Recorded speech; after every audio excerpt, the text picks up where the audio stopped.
बिस्मिल्लाहिर्रहमानिर्रहीम। अब बेटा हम टार के क्वेश्चन की तरफ चल रहे हैं। सबसे पहला इसमें क्वेश्चन ये है, कहते हैं किसी कार के स्टीयरिंग के रेडियस कितना है जी। हमारे पास ये 16 सेंटीमीटर है। फोर्स जो उसके ऊपर टार्क अमल कर रही है वो ये 50 न्यूटन है। कहता है कि आपने टार्क बताना है। चलें, ये बेटा एक हमने डायग्राम बनाई है जिसमें यहाँ पे जो रेडियस है वो हमें 16 दिया गया था, फोर्स ये है। और यहाँ पे बेटा एक बात याद रखिए कि जो हमारे पास जो एल है ये डायग्राम होगी, क्या होगी जी, सॉरी डायामीटर होगा, जिसे हम डायगोनल कहते हैं, ये वाला पूरा। और ये किसके बराबर होता है जी, ये एल हमारे पास यहाँ से लेकर यहाँ होगा। तो हम 16 को 16 में जमा करेंगे तो ये 32 आएगा सेंटीमीटर। फिर हम इसे चेंज करेंगे, क्या से कहते हैं जी, मीटर में चेंज करेंगे। और इसके बाद आप इसे मल्टीप्लाई कर देंगे। चले अब इसका डाटा अखज़ करते हैं और फिर इसे सॉल्व करने की कोशिश करते हैं। चले बेटा, अब हम जा रहे हैं जी इसके। सबसे पहले हमने क्या करना है, आर को आर में प्लस करना है, तो ये 2r आ जाएगा। फिर हमने यहाँ पे 16 की कीमत रखनी है जी।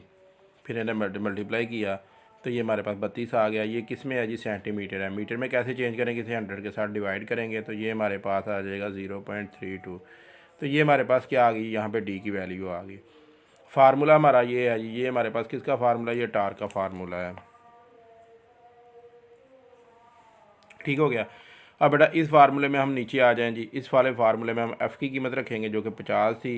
एल अभी हम मालूम करके आए थे, ये वाला, ये क्योंकि ये डी, इसमें जो डी है वही असल में एल है। तो ये बेटा हमारे पास आ जाएगा 0.32।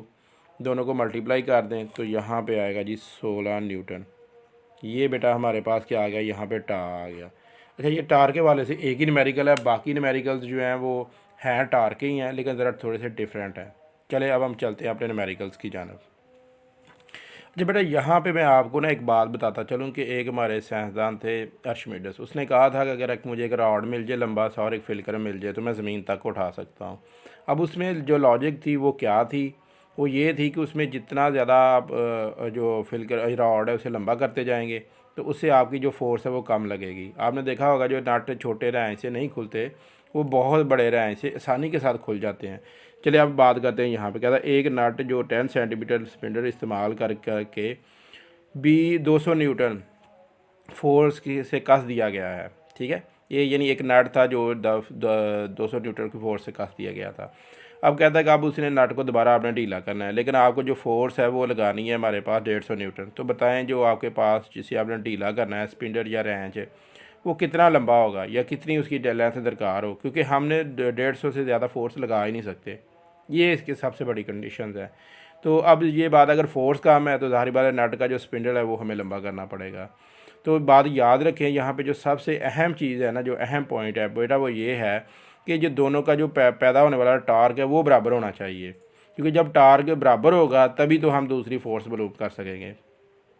अपना न्यूमेरिकल शुरू करने से पहले बेटा तवज्जो से देखें, यहाँ सबसे पहले ये लेंथ दे दी गई। ये किसकी लेंथ है, ये स्पिंडल की लेंथ है। यानी आप ये कह सकते हैं ये एल है, ये एफ़ है, और टार्क बराबर होती है एफ़ क्रॉस एल के। और यहाँ पे हमारे पास दे दिया गया है दूसरा जी, हमारे पास फोर्स दे दी गई है। यहाँ पे एल हमने मालूम करना है। चलें जी, अब हम इसका डाटा निकालेंगे। डाटा निकालने के बाद इसे सॉल्व करने की कोशिश करते हैं। चलें जी, अब बेटा हम शुरू करते हैं इस न्यूमेरिकल को। सबसे पहला काम हमने डाटा निकालना था, जो हमने निकाल लिया। ये जैसे ये लेंथ थी हमारे पास स्पिंडल 1 की, जिसके लिए फोर्स इस्तेमाल हो रही थी 100 न्यूटन। ठीक है, और इसका जो टार्क पैदा होगा वो T1 होगा। दूसरे वाले में हमारे पास लेंथ हमने मालूम करनी थी, फोर्स हमारे पास ये दे दी गई थी। अच्छा, सवाल की शर्त ये थी कि ये दोनों टार्क बराबर हैं। ये इसमें सबसे अहम जो आप ये कह लेंगे जिसका की पॉइंट है, क्योंकि बराबर होगी तो हम उसे नट को ढीला कर पाएंगे। अब सबसे पहले आपको पता है कि हमारे पास जो एफ़ होता है वो बराबर होता है एफ़ क्रॉस एल के, और दूसरा जो एफ़ होता है वो ये भी एफ़ क्रॉस बराबर के होगा। यहाँ पे बेटा हम अपनी आसानी के लिए इसे नाम देंगे जी, यहाँ पे F1 का L1 का नाम दे दें, यहाँ पे आप F2 का और L2 का मालूम करते हैं। यहाँ पे हमने मालूम करना जी L2। सबसे पहले बेटा हम यहाँ पे कीमतें रखेंगे। अच्छा, यहाँ पे ना एक बात याद रखें, इसे सबसे पहले बेटा हम क्या करेंगे, इसे हम चेंज करेंगे जी मीटर में। मीटर के लिए 100 से डिवाइड करेंगे। तो जैसे आप इसे 100 से डिवाइड करेंगे तो ये आप ये समझे ये गया, और ये हमारे पास आ जाएगा 0.1 मीटर। तो यहाँ पे चले अब हम कीमतें रखते हैं। यहाँ पे आएगा जी 100 मल्टीप्लाई, यहाँ पे आ जाएगा जी, यहाँ पे आप इसे L1 का और F1 का नाम दे दें, इसे L2 का और F2 का नाम दे दें। चलें जी, अब यहाँ पे आएगा जी 0.1। अच्छा, एफ़ क्योंकि हमारे पास 150 न्यूटन था और L2 हमने क्या करना था, इसमें मालूम करना था। अच्छा बेटा, यहाँ पे जो आंसर उसका बुक के ऊपर सेंटीमीटर में था, इस वजह से हम इसे मीटर में नहीं चेंज करेंगे। यहाँ पे ना अगर आप बुक वाला आंसर चाहते हैं तो फिर बेटा आपने इसे सेंटीमीटर में ही रहने देना है। तो अब यहाँ पे 10 आ गया, ये वैल्यूज़ आ गई। अब सबसे पहले इसमें सिफर से क्या कर देना है, बैलेंस कर देना है। तो ये बेटा ऊपर आ गया हमारे पास 100, 200 यानी 200 है। नीचे हमारे पास इसमें क्या है जी, 15 है। तो बेटा जैसे ही हम क्या करेंगे, यहाँ पे 200 को डिवाइड करेंगे 15 के साथ, तो बेटा ये कुछ आ जाएगा 13.13 सेंटीमीटर। ये हमारे पास किसकी वैल्यू आ गई, यहाँ पे एल की कीमत आ गई जी। दोबारा से देखते हैं बेटा न्यूमेरिकल असल में था क्या। न्यूमेरिकल ये था कि एक हमारे पास नट है जी, इस नट को खोलने बंद कर दिया हमने एक रेंच के साथ, कितनी 200 न्यूटन फोर्स लगा के, ठीक है। और जो रेंच था उसकी लंबाई थी 10 सेंटीमीटर। अब इसी जो नट को हम खोलना चाहते हैं लेकिन फोर्स हमारे पास है 150 न्यूटन। तो आप बताएंगे जो हमारे पास रेंच होगा उसकी लेंथ कितनी होगी।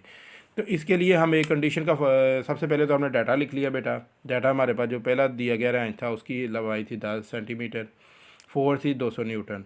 दूसरा बेटा यहाँ पे हमें दी गई थी लेंथ कि आपने मालूम करनी है, लेंथ आपने मालूम करनी है, फोर्स हमें दे दी गई थी। सवाल की जो सबसे अहम शर्त या कंडीशन वो ये थी, ये T1 और T2 यानी दोनों टार्क बराबर होंगे, जिसकी वजह से हम ये सारा काम मालूम कर पाएंगे। तो अब क्या हो गया कि यहाँ पे बेटा हमने F1 की कीमत रखी, फिर यहाँ पे हमने L की कीमत रखी, यहाँ पे F2 की कीमत रखी, L क्योंकि हमने मालूम करना था। तो सबसे पहले आपने इन्हें मल्टीप्लाई कर दिया, फिर 150 को उधर जाके डिवाइड किया, तो ये सिफर से बैलेंस हो गया। अब 200 को आपने 15 से डिवाइड कर दिया, तो जिसके बाद बेटा हमारे पास आ गया 13.3 सेंटीमीटर। ये था जी हमारा न्यूमेरिकल। मिलते हैं जी अपनी लास्ट न्यूमेरिकल में। ये 9 नंबर न्यूमेरिकल था। और अब आप ध्यान करें, समझें, गौर करें और इंशाल्लाह आपको ज़रूर समझ आएगी। Share and like our channel from others if you feel it is a good work.